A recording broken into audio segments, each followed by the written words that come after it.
आप सभी को जय हिंद, नमस्कार, राम राम। मेरा नाम है सौरभ सिंह और मैं अपने इस यूट्यूब चैनल एकेडमिक्स में आपका स्वागत करता हूं।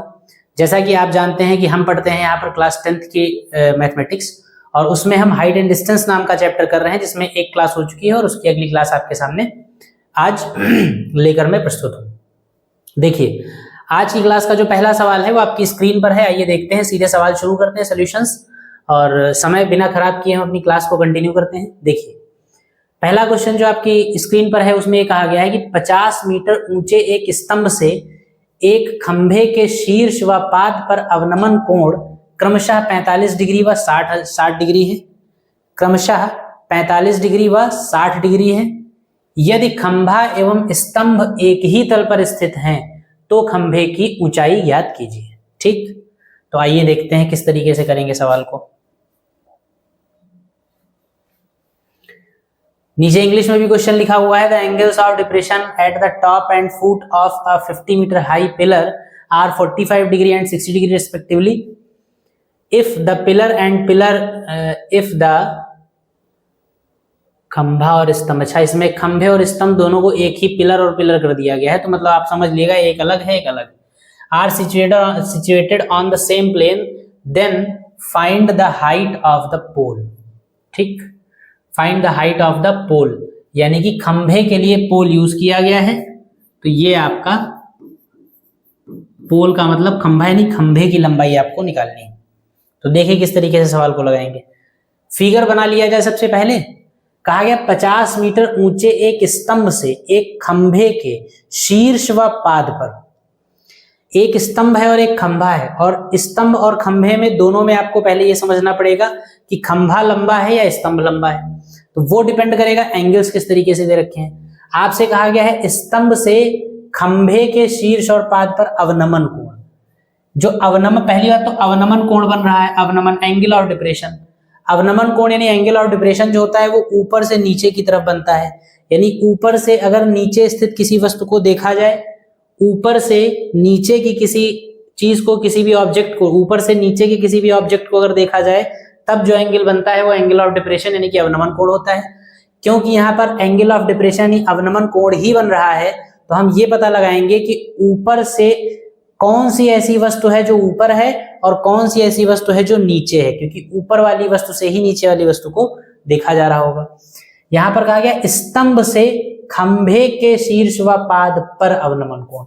जो अवनमन कोण बन रहे हैं वो खंभे पर बन रहे हैं, और कहां से देखने पर बन रहे हैं? स्तंभ से देखने पर बन रहे हैं। जब स्तंभ से देखा जा रहा है तो स्तंभ ऊंचा होगा, और खंभे को देखा जा रहा है तो खंभा नीचा होगा। तो हम सबसे पहले क्या करेंगे, एक स्तंभ बना लें। ये एक स्तंभ बना लीजिए आप। ठीक, इसका नाम आप ए बी रख दीजिए, और इसी तल में एक खंभा बना लीजिए। ये एक खंभा बना लीजिए, इसका नाम आप पी क्यू रख दीजिए। और ये स्तंभ हो गया, एक खंभा हो गया, ये एक तल हो गया, मतलब एक प्लेन हो गया जिसमें ये दोनों स्थित हैं। यहाँ पर एक और हॉरिजॉन्टल लाइन खींच दी जो इसको ऐसे मिलाती, ताकि जो एंगल वगैरह बनेंगे तो आसानी रहेगी। कहा गया स्तंभ से खंभे के शीर्ष व पाद पर अवनमन कोण। खंभे का शीर्ष है ये, और पाद का मतलब फुट पॉइंट है ये। स्तंभ का शीर्ष ये है। स्तंभ से जब खंभे के शीर्ष को देखा जाता है तो अवनमन कोण कितना बनता है? 45 डिग्री। और उसी तरीके से उसी स्तंभ से जब खंभे के पाद को, इस स्तंभ से जब शीर्ष को देखेंगे तब जो अवनमन कोण बनेगा। ध्यान रखिए, जब भी आपको अवनमन कोण बनाना हो, एंगल ऑफ डिप्रेशन बनाना हो, तो एंगल ऑफ डिप्रेशन क्योंकि ऊपर से नीचे की तरफ बनता है, तो जिस भी पॉइंट से एंगल ऑफ डिप्रेशन बनाना है उस पॉइंट पर सबसे पहले आप एक इमेजिनरी हॉरिजॉन्टल लाइन खींच देंगे, काल्पनिक क्षैतिज रेखा खींच देंगे, तभी आप कोण बना पाएंगे। ठीक, ये अब आप जब इस बी से इस पी को देखेंगे तो अवनमन कोण जो बनेगा वो ये होगा आपका, क्या होगा? 45 डिग्री। और इसी तरीके से इस बी से जब आप खंभे के पाद बिंदु को यानी कि फुट पॉइंट को देखेंगे, यानी ये ऐसे लाइन आएगी, तो ये अवनमन कोण होगा, ये आपका होगा 60 डिग्री। ध्यान रखिए, अवनमन कोण एंगल ऑफ डिप्रेशन ऐसा बनता है। ऊपर स्थित किसी भी पॉइंट से नीचे स्थित किसी भी ऑब्जेक्ट को जब आप देखेंगे तो जिस पॉइंट से आप देख रहे हैं उस पॉइंट से ऊपर हवा में एक क्षैतिज लाइन खींचेंगे, उस क्षैतिज रेखा और उस देखने वाली रेखा के बीच में जो एंगल होता है वही अवनमन कोण कहा जाता है। तो पॉइंट P से हमको खंभे के शीर्ष को देखना है, तो पॉइंट P से हमने एक हॉरिजॉन्टल लाइन खींच दी। P से खंभे को देखने पर देखने वाली रेखा ये आएगी PB, हॉरिजॉन्टल लाइन ये है, तो इनके बीच का एंगल 45 डिग्री दे रखा है। इसी तरीके से स्तंभ के शीर्ष यानी कि B से जब आप खंभे के पाद बिंदु यानी फुट पॉइंट को देखेंगे तो देखने वाली रेखा ये होगी BQ और क्षैतिज रेखा ये ऊपर खींची हुई है, तो इन दोनों के बीच का जो एंगल होगा वो अवनमन कोण होगा, एंगल ऑफ डिप्रेशन होगा। 60 डिग्री हो 60 हो गया। ये सवाल जैसा दे रखा था उस हिसाब से आपका फिगर बन गया। अब और सवाल में क्या क्या वैल्यूज आपको दे रखी वो भी देख लीजिए आप। कहा गया 50 मीटर ऊंचे एक स्तंभ से, जो स्तंभ है आपका AB उसकी ऊंचाई आपको दे रखी है, कितनी दे रखी है? 50 मीटर।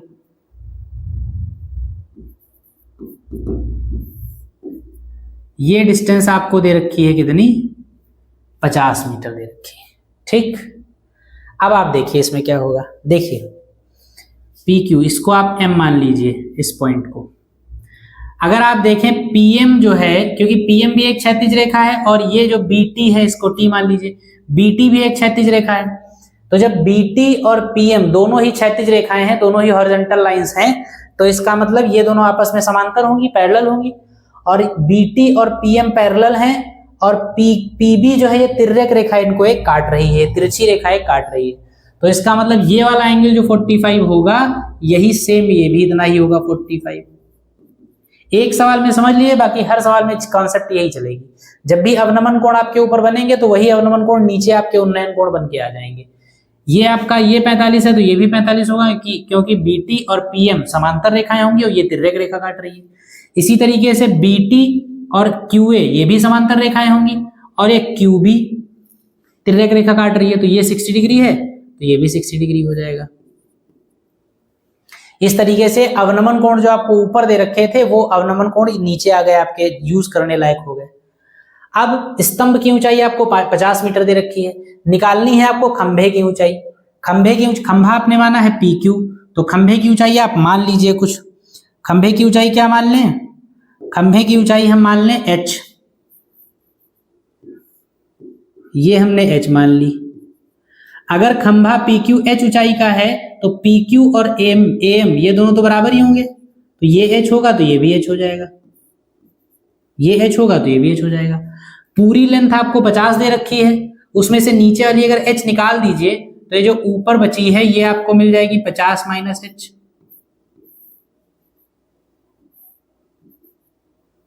ठीक, ये लेंथ आपको खंभे और स्तंभ के बीच की दूरी डिस्टेंस आपको नहीं दे रखी, तो इस डिस्टेंस को आप कुछ मान लीजिए, ये x मान लीजिए। तो अगर ये x होगा तो ये भी x हो जाएगा। इसकी जहां जरूरत होगी यूज कर लेंगे बाद में, क्योंकि हमको x निकालना नहीं है। ये आपका फिगर कंप्लीट हो गया। जैसी आपको लैंग्वेज दे रखी थी उस लैंग्वेज के अकॉर्डिंग आपका फिगर बन के तैयार हो गया। अब हाइट एंड डिस्टेंस यानी ऊंचाई और दूरी के सवालों में ज्यादा कोई बहुत खास दिमाग लगाने की जरूरत होती नहीं है। अगर आपका फिगर ठीक ठीक बन गया है तो आप क्या करते हैं कि आपको जितने समकोण त्रिभुज इसमें दिख रहे हो वो समकोण त्रिभुज आप यूज कर लीजिए, और वो समकोण त्रिभुज अगर आप यूज कर लेंगे ठीक ठीक तो आपका सवाल लग जाएगा। समकोण त्रिभुज की बात करें अगर तो देखिए कौन कौन से हैं। एक तो आपका बनेगा PMB और दूसरा आपका बनेगा QAB। दो समकोण त्रिभुज बनेंगे, दोनों आप बारी बारी से ले लीजिए। सबसे पहले हम नीचे वाला लिए लेते हैं, मतलब बड़ा वाला लिए लेते हैं। देखिए सबसे पहले जो चीज मानी है आपने वो लिख लीजिए। आपने खंभे की ऊंचाई H मानी है तो मान लीजिए।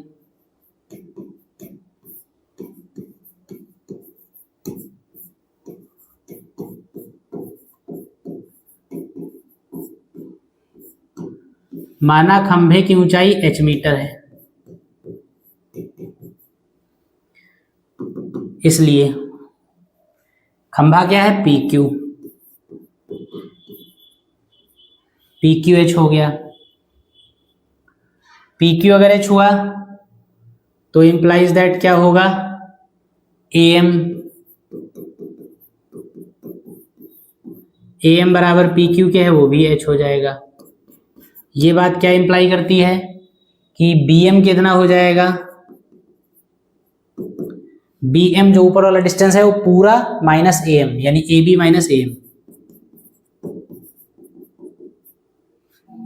AB है आपका 50, AM है आपका H, तो BM आपका 50 माइनस H हो जाएगा।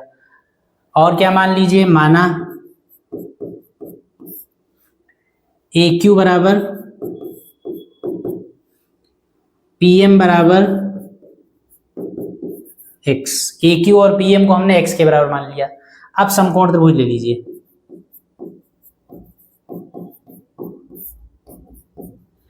समकोण त्रिभुज QAB में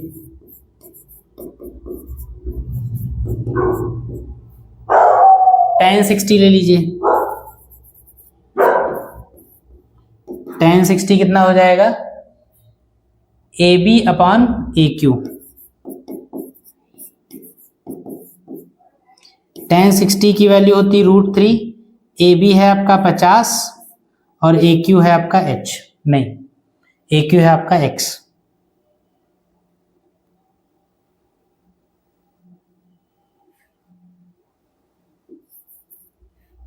यहां से X की वैल्यू कितनी आ जाएगी,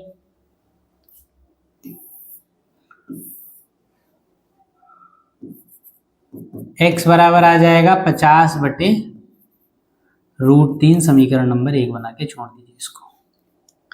जहां X की वैल्यू की जरूरत पड़ेगी वहां 50/√3 हम यूज करेंगे। अब दूसरा समकोण त्रिभुज ले लीजिए।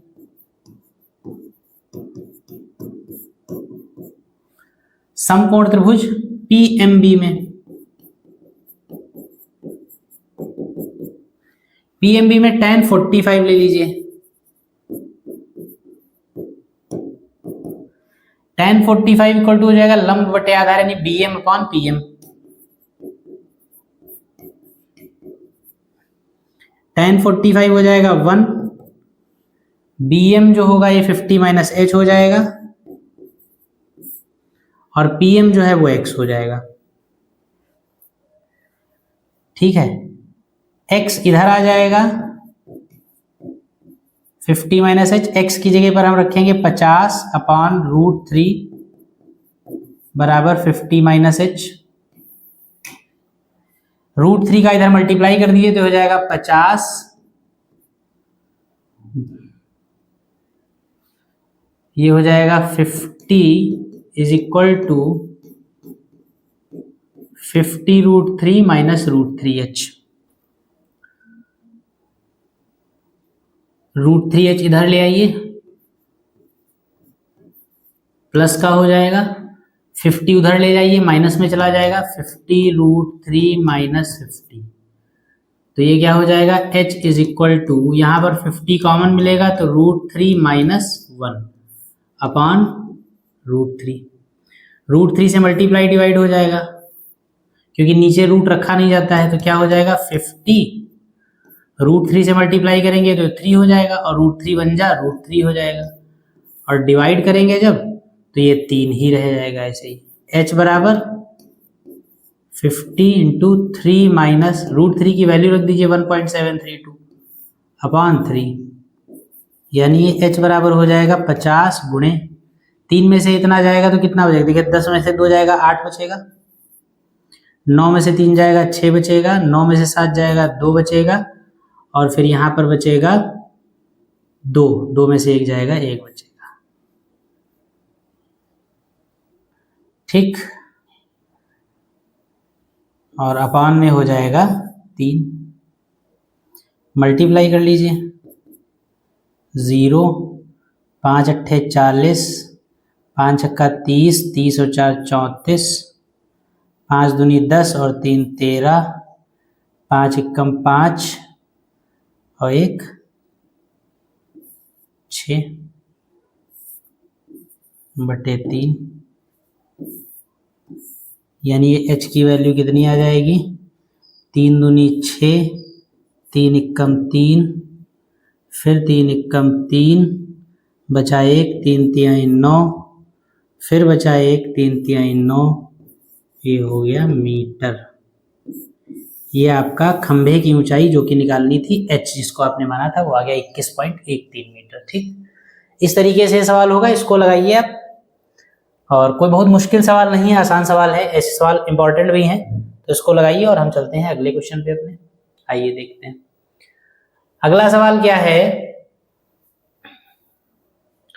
अगले सवाल में कहा गया है जिस समय सूर्य का उन्नयन कोण 30 डिग्री था तो एक स्तंभ की लंबाई 10√3 मीटर नापी गई, उस स्तंभ की परछाई की लंबाई ज्ञात कीजिए। अच्छा, आसान सा क्वेश्चन है, ऐसा तो लगा चुके हैं आप, लेकिन आया है तो लगा लीजिए, सामने आ गया है तो लगा लिया जाए। और देखिए कहा गया है जिस समय सूर्य का उन्नयन कोण 30 डिग्री था, सूर्य का उन्नयन कोण 30 डिग्री कहा गया है, तो आइए देखिए बनाते हैं सूर्य का उन्नयन कोण 30 डिग्री किस तरीके से होगा।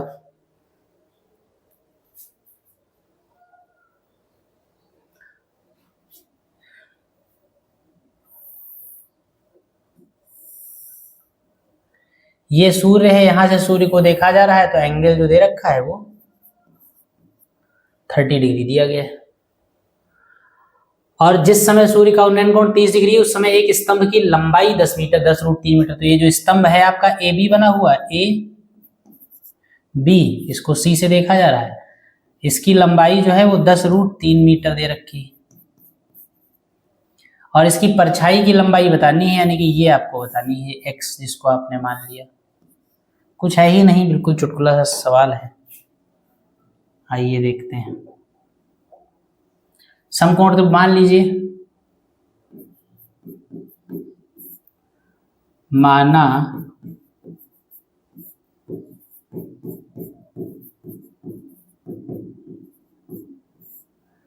स्तंभ की परछाई x मीटर है, इसलिए समकोण त्रिभुज ABC में, समकोण त्रिभुज ABC अगर ले लीजिए तो उसमें tan 30 ले लीजिए। tan 30 डिग्री बराबर कितना हो जाएगा, AB/BC। tan 30 होगा 1/√3, AB आपका होगा 10√3 और BC आपका होगा x इधर आ जाएगा, 10√3 इंटू √3 हो जाएगा, तो x इक्वल टू हो जाएगा 10×3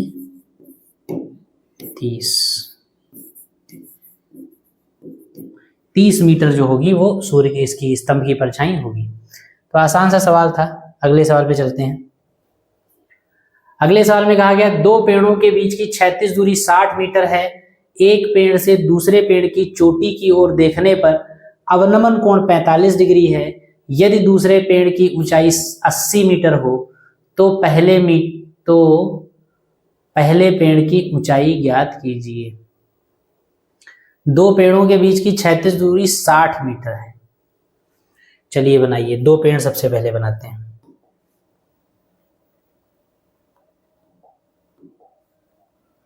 सबसे पहले दो पेड़ बनाएंगे।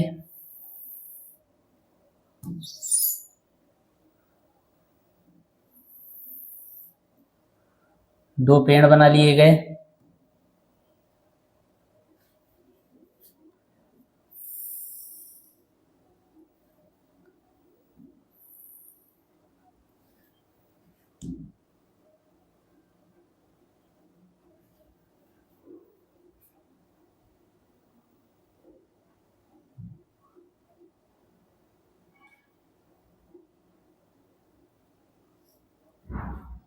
इनके बीच की, अच्छा दो पेड़ बना लिए गए, तो इनको ऐसे एक क्षैतिज रेखा एक और खींच दीजिए ऊपर। कहा गया है एक पेड़ की चोटी से दूसरे पेड़ की चोटी को देखने पर अवनमन कोण 45 डिग्री है, तो एक पेड़ की चोटी से दूसरे पेड़ की चोटी को देखा गया और अवनमन कोण आया 45, तो ये भी 45 होगा।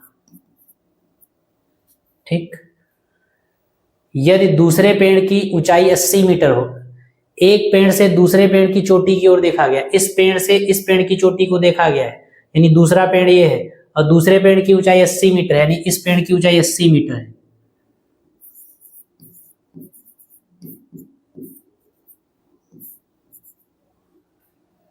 तो ऐसे में आपको पहले पेड़ की ऊंचाई बतानी है। तो देखिए पहले पेड़ की ऊंचाई आप कुछ मान लीजिए, पहले पेड़ की ऊंचाई h मान लीजिए।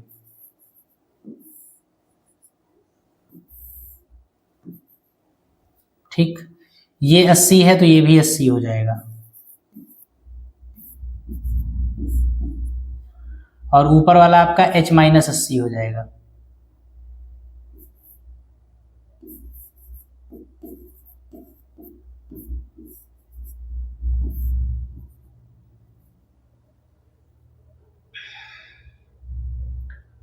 ठीक है, ऊपर वाला आपका h माइनस 80 हो जाएगा।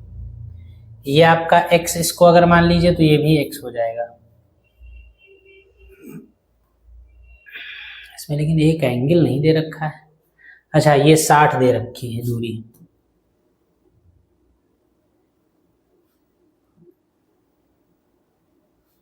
ये डिस्टेंस जो है 60 दे रखा है, कोई जरूरत नहीं फिर दूसरे एंगल की।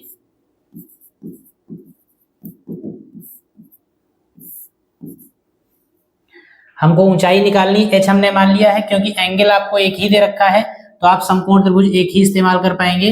और उसका नाम क्या होगा, नाम पहले इनके रख लीजिए कुछ, A B P Q M. समकोण त्रिभुज आप एक ही इस्तेमाल कर पाएंगे, ए एम पी, क्योंकि आपको एक ही एंगल दे रखा है 45 डिग्री का। तो अब आइए चलते हैं सॉल्यूशन पे, कैसे किया जाए इसको। जो जो बातें दे रखी थी और जो जो मानी है हमने, उनको जरा इंडिकेट कर दें यहाँ सॉल्यूशन में अपने।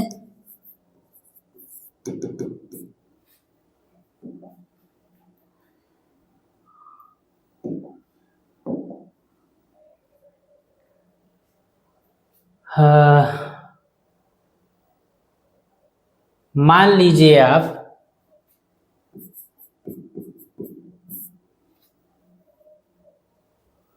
माना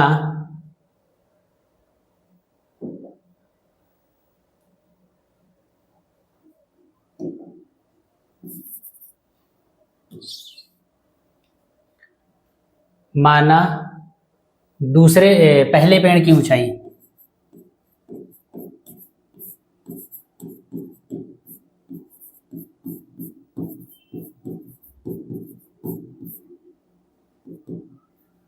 पहले पेड़ की ऊंचाई कितनी है,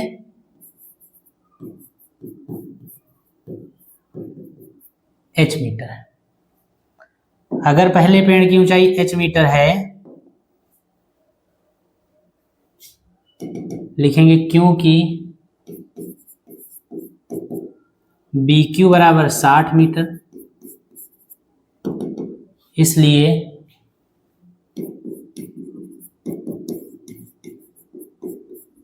PM बराबर भी 60 मीटर होगा। क्योंकि PQ बराबर 80 मीटर, इसलिए BM बराबर भी 80 मीटर होगा। दिस इम्प्लाइज AM बराबर AB माइनस BM, यानी कि H माइनस 80। ये हो गया। तो ऐसी स्थिति में क्या होगा, आप समकोण त्रिभुज ले लेंगे।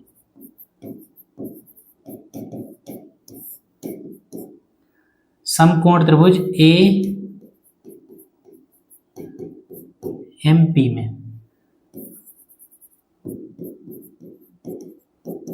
tan 45 डिग्री इक्वल टू कितना हो जाएगा, AM upon PM। tan 45 degree जब लेंगे तो क्या आएगा, AM अपॉन PM। tan 45 की वैल्यू 1 होगी, AM का मतलब हो जाएगा H माइनस 80 अपॉन PM का मतलब हो जाएगा 60, यानी H minus 80 is equal to 60, यानी H इक्वल टू 60 प्लस 80, यानी H बराबर 8 और 6 14। पहला पेड़ जो होगा वो 140 मीटर ऊंचा होगा। इस तरीके से आप इस सवाल को लगाएंगे। ठीक है, तो लिख लीजिए इसको भी। फिर हम अगले सवाल पे चलते हैं। एक मीनार की ऊंचाई 20 मीटर है, जमीन पर बनने वाली इसकी छाया की लंबाई 20√3 मीटर है, कोण ज्ञात कीजिए। ऐसा सवाल आप लगा चुके हैं, इसको आप अपने आप लगाइएगा। एक लंबा वृक्ष नदी के किनारे पर ऊर्ध्वाधर खड़ा है, दूसरे किनारे पर वृक्ष के ठीक सम्मुख बिंदु पर वृक्ष की चोटी का उन्नयन कोण 60 डिग्री है, ठीक है। उसी किनारे पर इस बिंदु से 20 मीटर पीछे वृक्ष की चोटी का उन्नयन कोण 30 डिग्री है, तो वृक्ष की ऊंचाई व नदी की चौड़ाई ज्ञात कीजिए। चलिए आइए देखते हैं। फिगर बनाया जाए।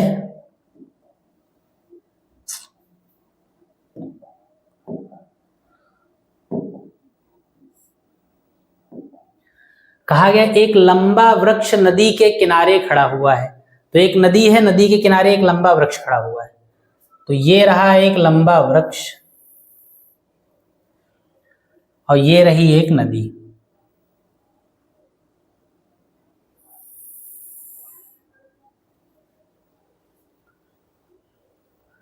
सीधी लाइन नहीं बनती।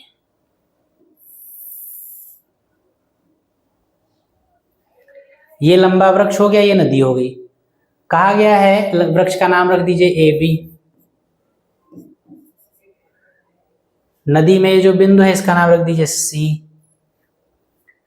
कहा गया है वृक्ष दूसरे किनारे एक तरफ एक वृक्ष खड़ा हुआ है, नदी के दूसरे किनारे पर वृक्ष के ठीक सम्मुख किसी बिंदु पर वृक्ष की चोटी का उन्नयन कोण 60 डिग्री है। यानी कि यहां पर किसी बिंदु, यहां से मान लीजिए, आप थोड़ा इसको कम कर लीजिए, यहां पर कोई बिंदु है ऐसे, एक लंबा वृक्ष खड़ा हुआ है, ये नदी है, नदी के किसी बिंदु पर वृक्ष की चोटी का उन्नयन कोण जो है वो 60 डिग्री दिया गया है। यानी इसको अगर आप ऐसे मिला दीजिए तो एंगल कितना दिया रखा है आपको, 60 डिग्री दे रखा है। उसके बाद कहा गया उसी किनारे पर इस बिंदु से, जिस बिंदु से उन्नयन कोण 60 डिग्री दे रखा है, इस बिंदु से 20 मीटर पीछे चले जाइए आप। 20 मीटर पीछे का मतलब है थोड़ा इधर पीछे आ जाइए आप। ये हम 20 मीटर पीछे आ गए। 20 मीटर पीछे जाकर जब आप फिर से आप वृक्ष की चोटी को देखेंगे तो उन्नयन कोण 30 डिग्री हो जाता है। यानी यहां से अगर आप देखेंगे तो उन्नयन कोण कितना हो जाएगा, 30 डिग्री हो जाएगा। ये 30 डिग्री हो गया। बिंदु डी पर हम आ गए। ये कितना पीछे आए हैं, 20 मीटर पीछे आए हैं।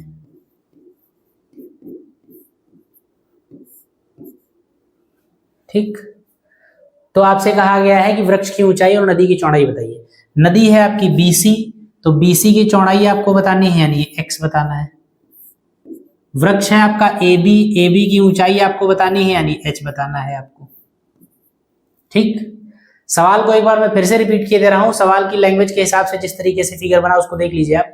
कहा गया है एक नदी है, BC एक नदी है, नदी के एक किनारे पर एक वृक्ष खड़ा हुआ है, नदी के दूसरे किनारे के किसी बिंदु से वृक्ष की चोटी को जब देखा जाता है तो दूसरे किनारे के किसी बिंदु C से जब वृक्ष की चोटी A को देखा जाता है तो उन्नयन कोण 60 डिग्री का बनता है, ऐसा सवाल कह रहा है।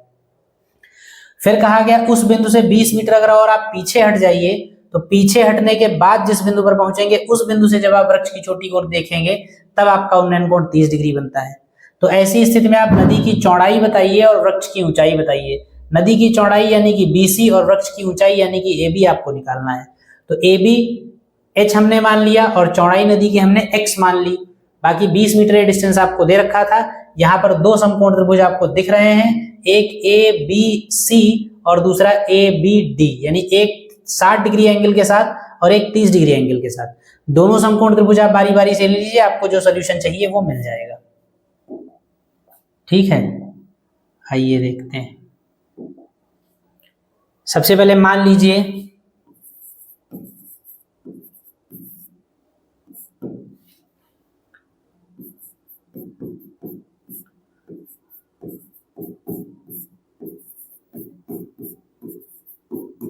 माना नदी की चौड़ाई x तथा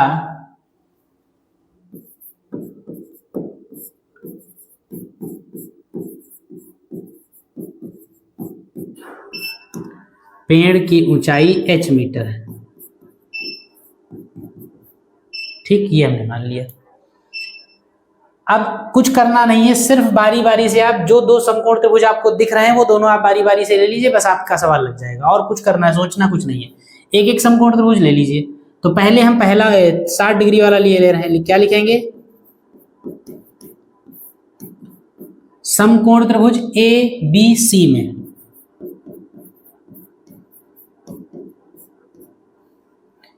एबीसी समकोण त्रिभुज जब हम लेंगे तो इसमें क्या लिखेंगे? tan 60 degree is equal to A B upon A C, A B upon B C, sorry लंब बटे आधा।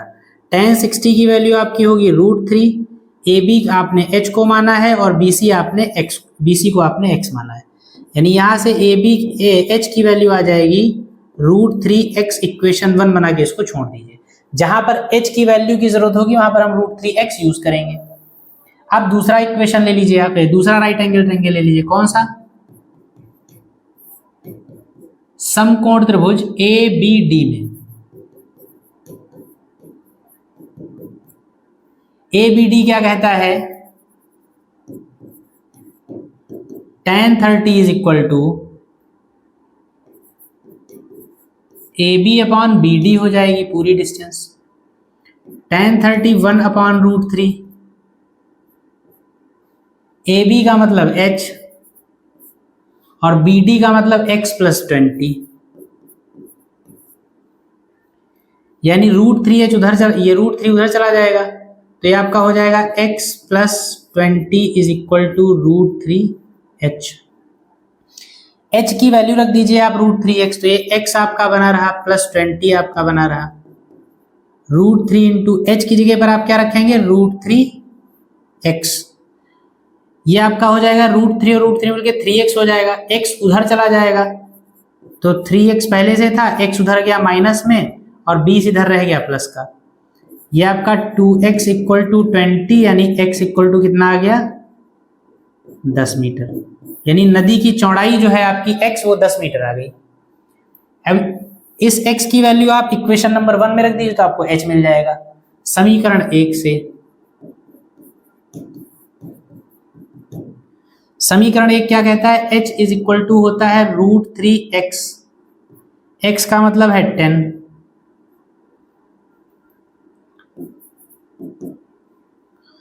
√3 की वैल्यू रख दीजिए 1.732 इंटू 10, यानी h इज इक्वल टू आ जाएगा 17.32 मीटर।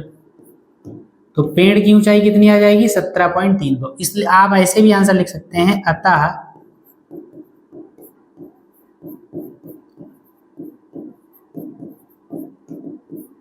पेड़ की ऊंचाई बराबर 17.32 मीटर और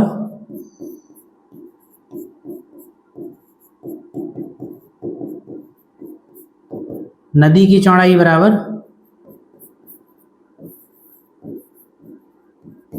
10 मीटर। ये आपका सवाल लग गया। ये भी बढ़िया सवाल था, इंपॉर्टेंट क्वेश्चन और मुश्किल नहीं है ज्यादा।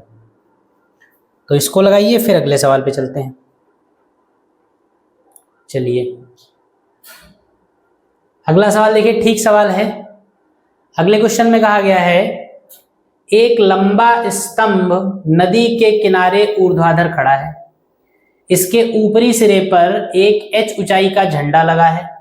ठीक, एक नाव पर एक बिंदु से झंडे के निचले सिरे का उन्नयन कोण बीटा तथा ऊपरी सिरे का उन्नयन कोण अल्फा है।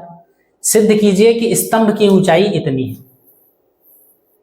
ठीक, A tall pole stands vertically on the bank of a river. A flag of height h is attached to its upper end from a point on a boat. The angle of elevation of the flag at its lower end is beta and at its upper end is alpha. Prove that the height of the pole is इतनी। देखिए क्या कहा गया है, एक लंबा स्तंभ नदी के किनारे ऊर्ध्वाधर खड़ा। थोड़ा सा इमेजिन किया करिए तो फिगर बनाना आपके लिए आसान होगा। एक नदी को आप इमेजिन करिए, एक नदी है नदी के एक किनारे पर एक लंबा स्तंभ यानी कि कोई पोल खड़ा हुआ है, नदी में के किनारे पर एक कोई स्तंभ खड़ा हुआ है और नदी में एक नाव है।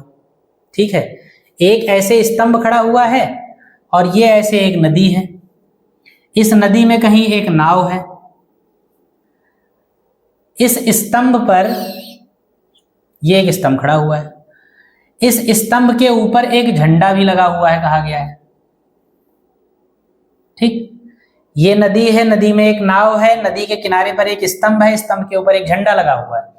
कहा गया है झंडे के निचले सिरे पर, अच्छा कहा गया है झंडे की ऊंचाई भी दे रखी h, नाव के किसी बिंदु पर, मान लीजिए ये वाला पॉइंट है, इस पॉइंट पर लिया जा रहा, कहा गया नाव के किसी बिंदु पर झंडे के जो निचले सिरे का उन्नयन कोण है वो बीटा है।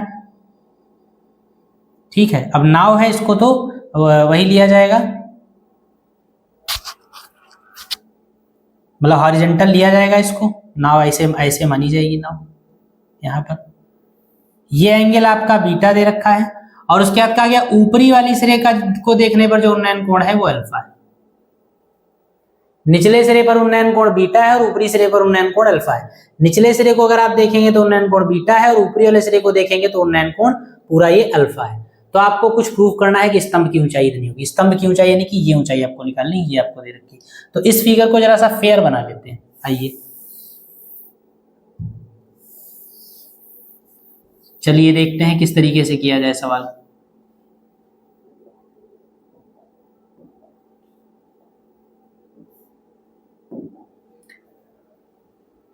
देखिए सबसे पहले एक नदी बनाते हैं,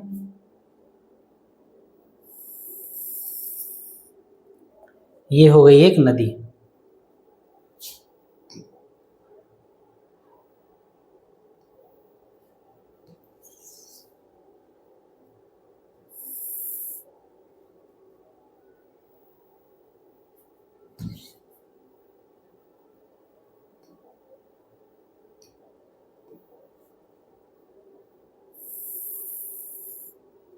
ये एक नदी हो गई। नदी के एक सिरे पर एक स्तंभ है, तो ये एक स्तंभ हो गया। स्तंभ के ऊपर एक झंडा लगा हुआ है,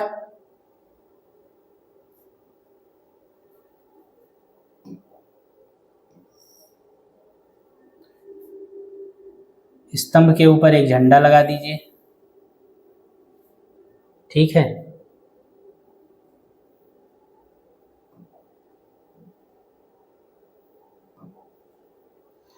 नदी में कहीं पर एक नाव है, नाव के किसी बिंदु से, अच्छा झंडे की ऊंचाई, ये स्तंभ है आपका, ए बी स्तंभ हो गया आपका, और इसको आप एम मान लीजिए, ए एम आपका झंडा हो गया। झंडा जो है वो इसके ऊपरी सिरे पर एच ऊंचाई का झंडा लगा, यानी झंडे की ऊंचाई आपको एच दे रखी है, ये जो है आपको एच दिया हुआ है। ठीक, कहा गया है कि नाव के किसी बिंदु से झंडे के निचले सिरे का उन्नयन कोण बीटा है, यानी झंडे का के निचले सिरे को अगर आप देखेंगे तो उन्नयन कोण जो भी बनेगा वो बीटा बनेगा। ये एंगल आपको बीटा दे रखा है, और इसी नाव के इसी बिंदु से अगर आप झंडे के ऊपरी सिरे को देखेंगे तो उन्नयन कोण अल्फा बनेगा।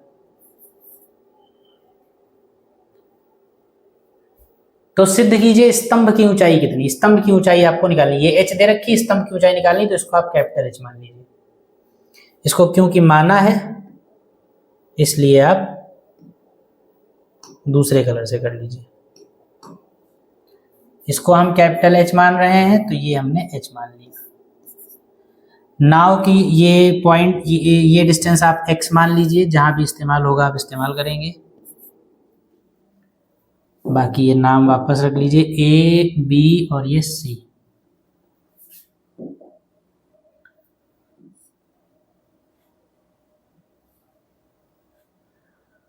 चलिए आइए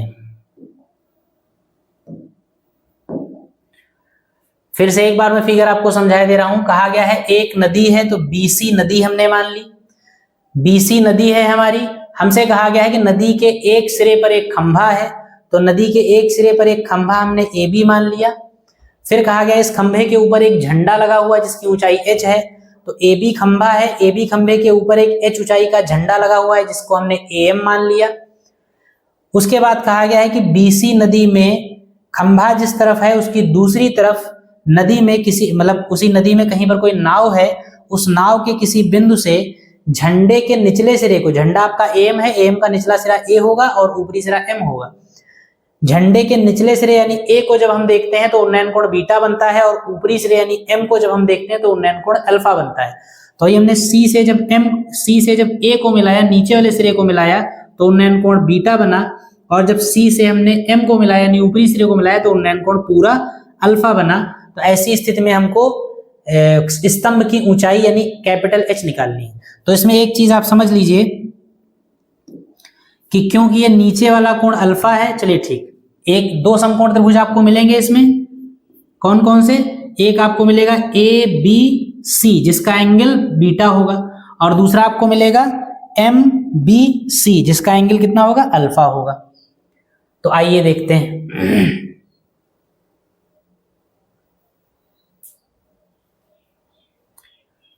सबसे पहले मान लीजिए जो मानना है,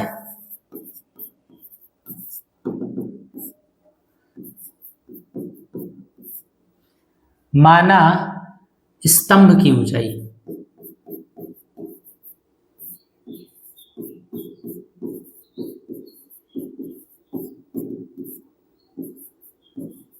कैपिटल एच मीटर है,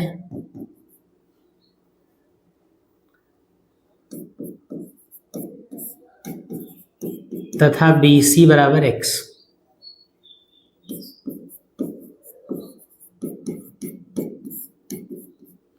समकोण त्रिभुज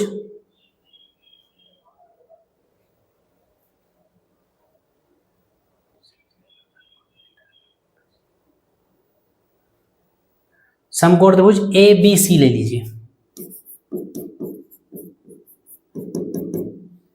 ए बी सी क्या कह रहा है, tan beta is equal to लंब बटे आधार यानी A B upon B C, यानी कि tan beta is equal to A B का मतलब कैपिटल एच, और ये हो जाएगा अपॉन में एक्स। एक्स की वैल्यू यहां से निकाल लीजिए क्योंकि आपको एच चाहिए, तो एक्स जहां भी आएगा उसको एलिमिनेट करना पड़ेगा। तो एक्स इक्वल टू आ जाएगा H upon tan beta, equation number 1। दूसरा समीकरण समकोण त्रिभुज ले लीजिए। समकोण त्रिभुज पूरा ले लीजिए, कौन सा, एम बी सी।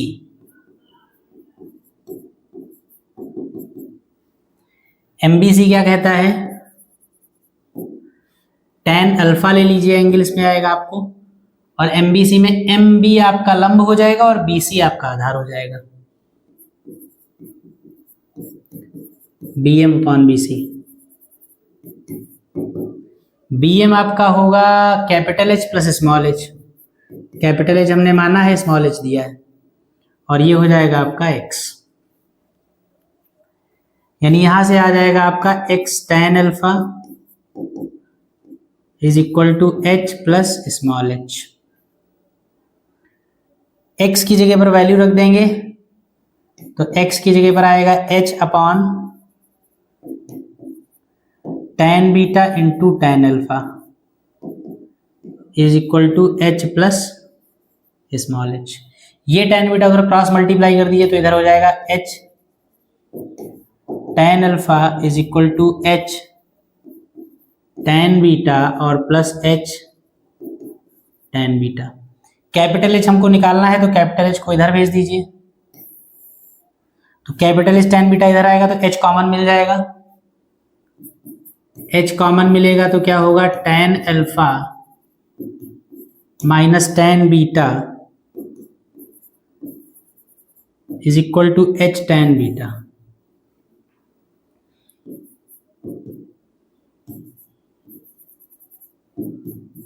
H tan beta upon tan alpha minus tan beta, ये आपकी लंबाई, स्तंभ की ऊंचाई जो कि प्रूव करनी थी H tan beta upon tan alpha minus tan beta, वो आपकी प्रूव हुई। अच्छा सवाल था, आसान सवाल था, इंपॉर्टेंट क्वेश्चन है, इसको नोट कर लीजिए आप। और फिर हम चलते हैं अपने अगले सवाल पे। ठीक है, अगला सवाल देखिए क्या है। एक व्यक्ति का मीनार के ऊपरी सिरे से उन्नयन कोण 30 डिग्री है। यदि वह व्यक्ति मीनार की ओर क्षैतिज दिशा में 50 मीटर चलता है तो मीनार के ऊपरी सिरे से उसका उन्नयन कोण 60 डिग्री होता है। मीनार की ऊंचाई क्या है? ठीक, अच्छा आसान क्वेश्चन है। देखिए इसको भी लगा लेते हैं फटाफट, फिर आज क्लास को यहीं पे रोकते हैं। कहा गया एक व्यक्ति है और एक मीनार है, तो सबसे पहले एक मीनार बना लीजिए। ये एक मीनार है, बहुत बड़ी हो गई मीनार। ये एक मीनार है और ये कहीं व्यक्ति खड़ा हुआ है। यहां व्यक्ति जो है मीनार को जब देखता है तो उन्नयन कोण कितना है उसका? कहा गया है एक व्यक्ति का मीनार के ऊपरी सिरे से उन्नयन कोण 30 डिग्री है। ये मीनार है ए बी, सी पर व्यक्ति खड़ा है। सी से मीनार के शिखर को जब देखता है तो उसका उन्नयन कोण जो है वो 30 डिग्री है। उसके बाद कहा गया यदि वो व्यक्ति मीनार की ओर क्षैतिज दिशा में 50 मीटर चलता है। मीनार ये ए बी है, व्यक्ति यहां खड़ा है, तो मीनार की तरफ 50 डिग्री चलेगा, 50 मीटर चलेगा। तो मान लीजिए यहां पर कहीं आ गया, यहां कहीं आया तो यहां तक इसने कितना चला? 50 मीटर।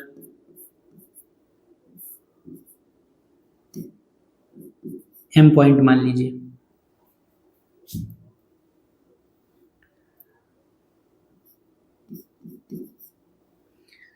पचास मीटर चलकर जब वो एम पॉइंट पर आया, जब यहां से वो मीनार के शिखर को देखता है तो अब उसका उन्नयन कोण 60 डिग्री हो जाता है, यानी ये वाला एंगल अब 60 डिग्री हो गया। तो हमसे पूछा गया है कि मीनार की ऊंचाई बताइए, तो मीनार की ऊंचाई आप स्मॉल एच मान लीजिए। मीनार की ऊंचाई निकालनी है तो हमने स्मॉल एच मान ली, बाकी जो भी चीज अननोन है उसको भी मान लीजिए आप। तो बी एम आपको नहीं पता है तो इसको भी आप मान लीजिए एक्स। नहीं भी मानेंगे तो चलेगा, लेकिन मान लेंगे तो बार बार बी एम नहीं लिखना पड़ेगा। ठीक, सवाल समझ में आया? फिगर समझ में आया? एक मीनार है ए बी, मीनार के सामने कहीं पर कोई किसी पॉइंट सी पर कोई व्यक्ति खड़ा हुआ है। जहां पर व्यक्ति खड़ा हुआ है वहां से वो व्यक्ति, वो इंसान जब मीनार के शिखर यानी ए को देखता है तो उसका उन्नयन कोण यानी कि एंगल ऑफ एलिवेशन जो है वो 30 डिग्री का बनता है। उसके बाद वो अपने पॉइंट से 50 मीटर मीनार की ओर बढ़ जाता है। मीनार की ओर मतलब आगे जाएगा। 50 मीटर बढ़कर हमने मान लिया वो एम पॉइंट पर आ गया। 50 मीटर बढ़ने पर फिर से जब वो मीनार के शिखर को देखता है तब उसका एंगल ऑफ एलिवेशन यानी उन्नयन कोण 60 डिग्री हो जाता है। अब आपको इतनी इंफॉर्मेशन के बाद के साथ बताना है कि मीनार की हाइट यानी ऊंचाई क्या होगी। तो हमने मीनार की ऊंचाई h मान ली और जो और एक अननोन वो था वैल्यू थी उसको हमने x मान लिया। नहीं भी मानेंगे तो चलेगा, उससे कोई इतना फर्क नहीं पड़ना है। तो अब आप आ जाइए, दो समकोण त्रिभुज आपको दिख रहे हैं इसमें, दो राइट एंगल ट्रायंगल, दोनों ही आप यूज कर लेंगे। कौन कौन से? एक ए बी एम और दूसरा ए बी सी।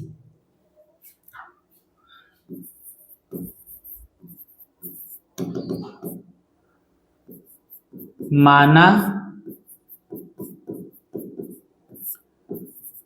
मीनार की ऊंचाई h मीटर तथा bm बराबर x मीटर है। इतना हमने मान लिया। क्या करेंगे? समकोण त्रिभुज बारी बारी से यूज कर लीजिए। राइट एंगल ट्रायंगल समकोण त्रिभुज ए बी एम। देखिए पहला समकोण त्रिभुज ए बी एम, पहला समकोण त्रिभुज ये वाला बनेगा, ए बी एम ये वाला। तो ए बी एम ले लेंगे पहला समकोण त्रिभुज। ए बी एम में कितना एंगल है? tan 60 डिग्री है पहले वाले में। भुजा जो है वो आपकी ए बी है और अपॉन बी एम है।